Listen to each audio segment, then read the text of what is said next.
ઓમ નમઃ નારાયણ અને જય ભોળાનાથ। આજે આપણે શંકરાચાર્યની સિદ્ધિ અને તેની અંતિમ સમાધિની વાત કરશું। જ્યારે ભક્તો શંકરાચાર્યની સિદ્ધિનો ઉલ્લેખ કરે છે ત્યારે સામાન્ય રીતે અંતિમ આધ્યાત્મિક મુક્તિની પ્રાપ્તિ અથવા આદિ શંકરાચાર્ય દ્વારા પરમ સાક્ષાત્કાર પ્રાપ્તિ સાથે સંકળાયેલા ચોક્કસ સ્થળોનો ઉલ્લેખ છે। તેમની સિદ્ધિની વિભાવના બે પ્રાથમિક પરંપરાઓ પર કેન્દ્રિત છે।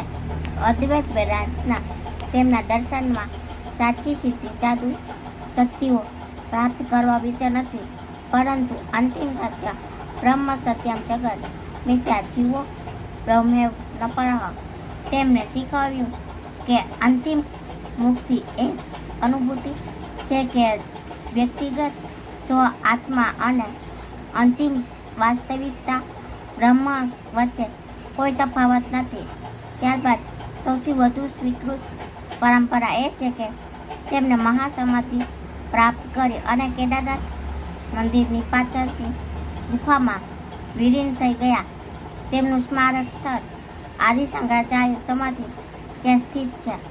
અન્ય એક મજબૂત પરંપરાગત અને સ્મૃતિચિત્ર વંશ જેને વિવિધ વિદ્વાનો અને કાંચી કામકોટી પીઠમ દ્વારા સમર્થન આપવામાં આવ્યું છે। આમ આપના આદિગુરુ શંકરાચાર્યને મારા કોટી કોટી પ્રણામ। જો તમને મારો વિડીયો ગમ્યો હોય તો મારા વિડીયોને લાઈક કરો, શેર કરો અને સબસ્ક્રાઈબ કરો। Thank you.